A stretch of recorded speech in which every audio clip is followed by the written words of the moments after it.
Hi, before we start, let me make one thing clear. This is not a hit piece on any religion. These are my personal feelings and beliefs. Please feel free to discuss in the comment section. Yep. With that being said, hi, I'm Average, an ex Jewish Am I okay? atheist. Can you guys hear me? Saying that, I feel like it's the wrong term. See, I never believed in a I god, got so to report me speak. for I swearing. didn't realize that anyone did until 5th grade, I got when I was I talking got to a caught Christian again. friend and I don't somehow it know came if up. it's yet or not. I mentioned that I was confused how there were so many religions if everyone knew they were all I know. fake. I swear to God. He looked at me, stunned, and I looked back and asked, "Wait, do you actually believe in God?" And of course, he responded, "Yes." This is when I realized something was up, that my beliefs were not That universal. dude was just swearing. I grew up going to preschool at my temple, going every Sunday and eventually Mondays as well. It's not like I was raised a-religious or anything. I was fully into it. The culture, everything. In fairness, it was a reform temple.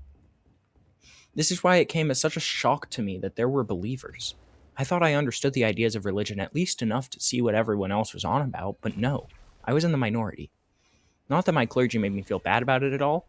I still had my bat mitzvah and such. I just didn't feel any particular motivation beyond tradition What? when I had it. With this pretext, I feel like That was probably the I dumbest should question I've ever actually seen in a explain game. why. My mother was raised religious and is still theistic. My sister as well. My father, though, was raised Christian and at some point in his Yeah. life became an atheist. He's the most important character in the story aside from, obviously, myself, it being my story. He taught me everything must happen for a reason, and that as someone who loved science, it's my job to figure out why and how to use that. One of my close friends also had this view, and he's a huge inspiration for my thirst for knowledge. This thirst led me to developing my own ideas of how the world works as I went to public school and had several other science-obsessed friends who loved to talk at me. I had always been drawn to math, specifically algebra. This led me to physics, where I would use the ideas of physics to learn about the creation of the Earth, which spurred me into learning evolutionary theory for myself. Using these ideas, I crafted my own view on humanity and, by extension, myself and my peers. I saw the world as a place to learn, as you only have one life. I have always believed learning to be the most important skill in life, just ahead of passion. Because of this passion for learning, I would spend my time learning everything I could from YouTube. A channel named Kurzgesagt, German for in short, was a huge part of this, especially during the COVID-19 lockdown, when I had nothing better to do. Oh, 3, 2, 1, pop, I guess. Because of that learning, I was understanding the universe much better and then began setting my sights on the human mind and why we do the things we do. My personal philosophy is that most everyone is just doing their best, and that when they hurt you, they don't mean to. Even as someone in the Valorant fanbase, I kept this ideology, but amended it. I changed it to most people don't want to hurt the person they can see. This can be taken as literally you see a person, you're averse to harming them, but also that when you see someone as beyond just there, as someone with their own hopes, dreams, friends, family, and Hello, yo, beliefs, Bucky. you lose your ability to hate. Being angry with them and disliking them are perfectly reasonable in some cases, and in others, just emotions we need to manage. But hating someone requires removing the person and focusing solely on traits. Is this person consistently rude to you? Are you sure they mean it? And if you are, have you thought about why? I don't mean, oh yeah, I did nothing to them. I mean, who have you upset around them? It's much easier to hate your least favorite of your friends' relationships than your own, as often you've never known them as a person.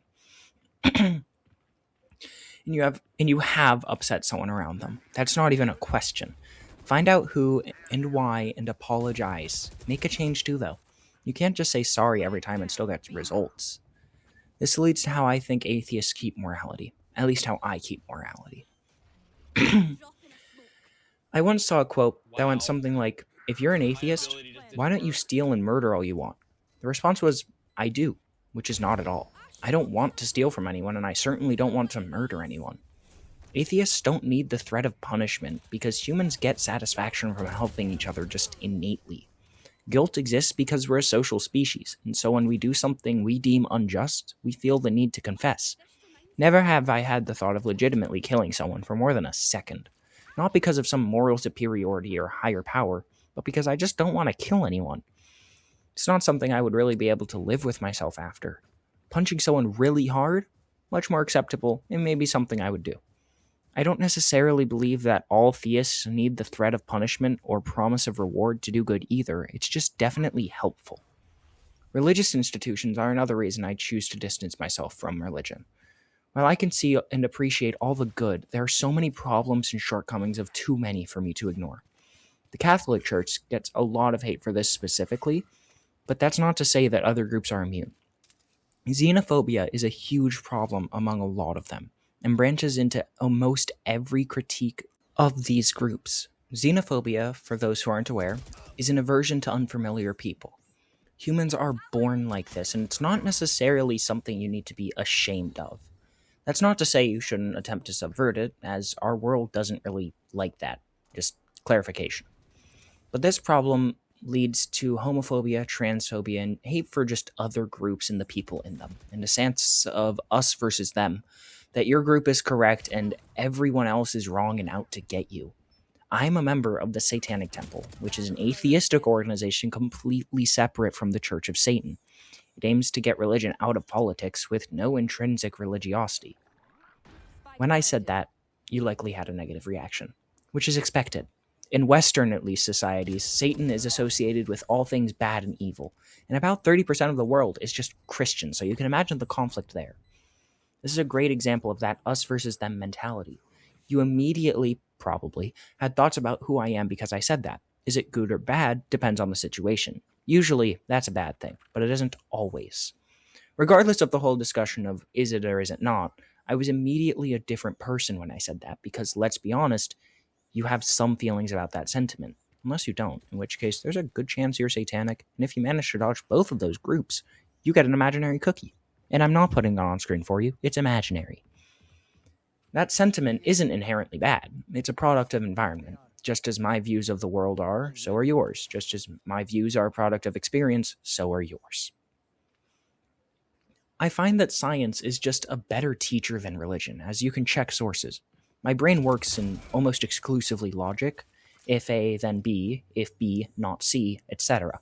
So of course a logic-based understanding of the universe fits me better. If you're a faith-based person and want something to believe in, religion is great. It gives you easy answers, which we all like, and it makes you feel secure. Because one change doesn't undermine everything. For example, if there's a misplaced comma in the Torah, Judaism isn't completely untrue and does not need to be reevaluated. Whereas if gravity isn't completely and utterly universal, we have to check everything again. Of course, gravity is universal, and therefore things like to become circles, but that's beside the point. The point is, your theism is based on what your virtues are, and how you see the world. I like to see things explained in a complicated and precise manner. Some people just prefer, give me the answer, I don't care how you got there. I've been average. Thanks for letting me yap at you for a while. See you next time.